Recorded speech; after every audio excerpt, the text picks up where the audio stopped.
Welcome to Wealth Wednesday. Namaste. Kaise ho?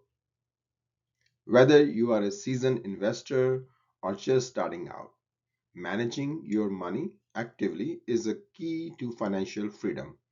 Let's dive in. Active money management is like how my dad checks the thermostat every 5 minutes to save on heating. Constant vigilance. In other words, active money management is like your mom checking the fridge every 10 minutes to make sure no one ate the mangoes. It's about being involved, watching your investments like you watch your kids' report cards. You don't just set it and forget it. You tweak, adjust, and make sure money is working harder than you did at your first job. Why does this matter? Because life throws curveballs. One day you have saving for a house.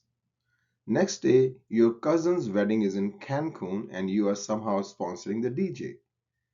Active management helps you to stay on track, even when life gets spicy. Growing up, we had a budget so tight, even our dreams had a spending limit. Active money management helps you avoid that. Discipline and consistency. My grandpa used to say, a rupee saved is a rupee earned. Growing up, my aunt had clip coupons, reused tea bags to save every penny. That discipline stuck with me. Apply it, automate savings, cut unnecessary expenses. Hello, the 7 streaming service. Research and analysis. Don't invest in crypto because your barber said so. That's a prayer, not a strategy. Do your homework. Understand investments.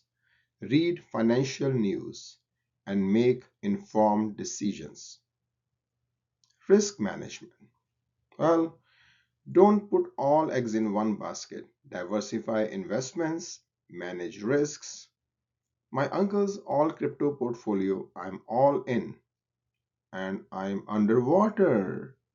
Ooh. So the key takeaway is discipline, research, and risk management equals financial freedom. Here is the deal. A spending plan is like planning your outfit before a big party. You know what fits, what's trendy, and what will make you look sharp. A budget, on the other hand, is like dealing with a wardrobe malfunction on the dance floor. Reactive, fixing things as they go. Well, both keep your finances in check. Growing up, my parents' budget was like a Bollywood script: strict lines, dramatic reactions, no deviations. You want a soda? That is not in the budget, beta. Fast forward. I started using a spending plan to save for things I want, like my own chai cafe. Now, when mom asks, when is my next remittance? I say, depends on the budget, ma. Track income and expenses, like tracking your calories after a buffet. Identify leaks in spending, those sneaky Amazon purchases at 2 a.m. Plan for irregular costs, like when your car decides to take a break. My parents would say, beta, expenses are like relatives, they will keep coming. My wife tracks her expenses and found out that she was funding her cousin's jewelry collection. Just kidding. Point is, track it, fix the leaks, plan ahead. You will sleep better. You know you are in an immigrant household when the debate over buying a new rice cooker turns into a full blown family summit. Welcome to the world of financial prioritization. Let's start with the basics. Uncle Ravi says, Beta, shelter, food, and Wi Fi are non negotiable. Yes, Wi Fi. Because how else will he watch cricket highlights and WhatsApp forward from 2012? Needs are things that keep the household running and the aunties from rioting. Key message is needs are your foundation. Without them, even your budgeting spreadsheet will cry. Wants, nice to haves. My cousin Priya once said, I need this $7 oat milk latte. I said, no, you want it. Your bank account needs therapy. Wants are the little luxuries, bubble tea, branded sneakers, and that air fryer you used once to make soggy samosas. The key message is wants are not evil, but if they start dressing up as needs, it's time for a reality check. Prioritize wisely. Now, here is where the real drama begins. Grandpa wants to save for a rainy day. Mom wants to upgrade the sofa. Dad wants to invest in mutual funds. And the teenager, she wants concert tickets for a K-pop group whose name sounds like a Wi-Fi password. So what do? We prioritize. We negotiate. We compromise. And sometimes we just say, let's sleep on it and hope the sale ends. So key message here is prioritizing wisely means balancing dreams with discipline and occasionally dodging emotional blackmail from family members who say, but I never asked for anything. So, whether you're budgeting for groceries or Gucci, just remember needs keep you alive, wants keep you smiling, and prioritization keeps you sane, especially when your family thinks every purchase is a group decision. Let me tell you about my Uncle Raj. He swore by his spreadsheet. He had tabs for groceries, gas, and even unexpected samosa emergencies. Every Sunday, he would sit with his chai and update his financial peace tracker, which was basically a color coded Excel file with more drama than a Bollywood plot. If the grocery tab went over budget, he would say, no mangoes this week, beta. We are in the austerity mode. Spreadsheets give you control and clarity.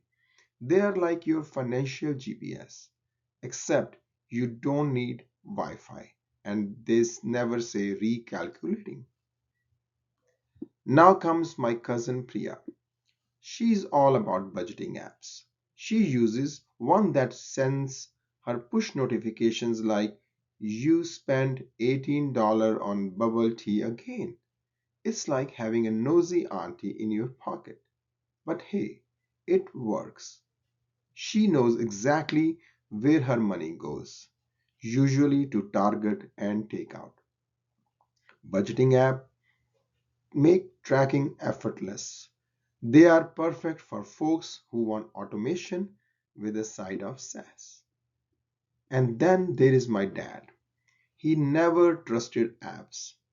He used to wait for the bank statement like it's a love letter from the IRS. One time, he got a fraud alert and he thought it was a compliment. See, even the bank thinks I'm too frugal to spend $200 at Best Buy. Well, bank alerts and statements are your financial watchdogs. They bark when something is off, and sometimes they bite with overdraft fees too. So, whether you are an Excel yogi, an app addict, or statement stalker, just remember the goal is know your money better than your relatives know your business. You know you are in an immigrant household when the fridge is full of leftovers, but someone still orders Uber Eats because it's been a long day. Welcome to the world of emotional spending. Let me tell you about my auntie who swears she is frugal, but every week she buys a $6 latte, $4 samosa, and a $3 scratch off ticket. It's just a pocket change, she says. But when I showed her the monthly total, she gasped louder than when the rice cooker broke. Turns out, small leaks sink big ships and big budgets. Small expenses add up. Track them before they track you. My uncle once said, "Why keep money aside when I have credit cards?" Then his card broke down. He had to borrow from his cousin, who charged him interest and made him sit through a 2-hour lecture on financial discipline. Moral of the story: emergency funds save you from financial emergencies and family drama. An emergency fund is your financial first aid kit. Build it before life throws a curveball. My cousin Priya shops online every time she's stressed. One time, she bought a Himalayan salt lamp, a foot massager, and a book titled How to Stop Emotional Spending. Irony was delivered in 2 days, thanks to Prime. We all cope differently, but your wallet shouldn't be your therapist.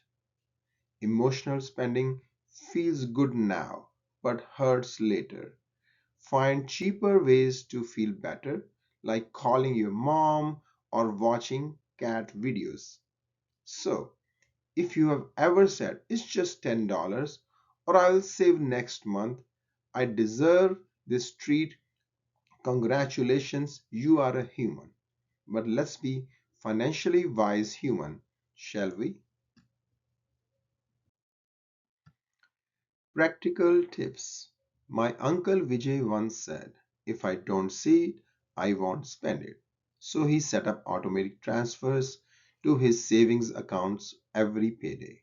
But he also kept a secret stash in an old stock drawer labeled Emergency Bollywood DVD Fund. The point is, automatic savings works.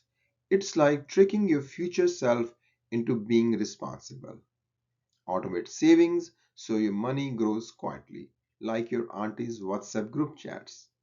My cousin Neha prints out her bank statements every month and highlights. It's like a college textbook. One time, she found 14 charges from the same bubble tea shop. She gasped and said, "I thought I was just supporting local business." Reviewing expenses is like checking your fridge before grocery shopping. You will be shocked how much you already have. Know where your money goes. Otherwise, it will go, and you will wonder why your wallet feels like a ghost town. My grandma set a goal to save for a trip to India. She wrote it on a sticky note and stuck it on the fridge. Every time someone reached for a gulab jamun, they saw it. And guess what? She made it happen without skipping dessert. Goals don't have to be fancy. They just need to be visible, realistic, and slightly guilt-inducing.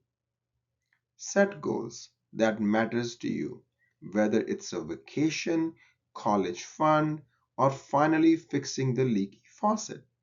Write it down and make it real. So, whether you are saving with spreadsheets or sock drawers, reviewing expenses like a detective, or setting goals on sticky notes, just remember, financial success isn't about perfection. It's about progress, persistence, and a little family drama. Be intentional with the money. My dad used to say, "Money doesn't grow on trees, but it does disappear like magic." Intentional spending in our house meant asking three questions before buying anything. Do we need it? Can we fix the old one? And my favorite, is there a cousin who already has it? Once we borrowed a blender from three houses down just to avoid buying one. That's community budgeting. Intentional money choices aren't about being cheap. They are about being resourceful, creative, and occasionally shameless. My auntie tracks expenses like she's solving a crime. Every recipe is filed, color coded, and reviewed monthly. One time, she found a $2 charge for extra sauce and declared, "This is why we are not millionaires." She adjusted the budget and banned all condiments for a month. Even ketchup had to be justified. Tracking isn't just for accountants, it is for anyone who has ever said, "Where did my paycheck go?" and meant it. My cousin Ravi reads financial blogs like they are gossip columns. He once quoted Warren Buffett during a family dinner, right after refusing to split the bill. Discipline means knowing your goals and sticking to them. Even when your WhatsApp group is tempting you with group vacations and investment tips from Uncle What's His Name. Staying informed helps you dodge bad advice and emotional spending. Discipline keeps your wallet from becoming a revolving door. So, whether you are budgeting with spreadsheets, notebooks, or prayer, active money management is like making chai. Takes attention, patience, and love. But the results? Chef's kiss. Friends, thank you for watching. If you are new here, I share simple, culturally relatable money strategies every Wednesday. Hit subscribe so you don't miss the next one. You may want to share with your friends and family.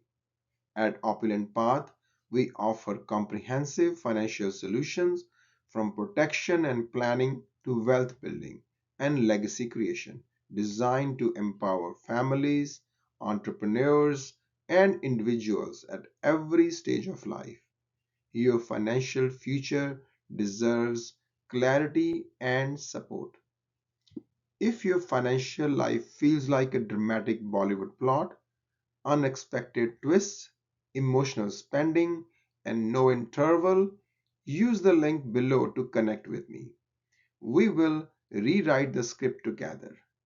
Use the web form link to connect me, and together we will create a plan that truly works for you and your family.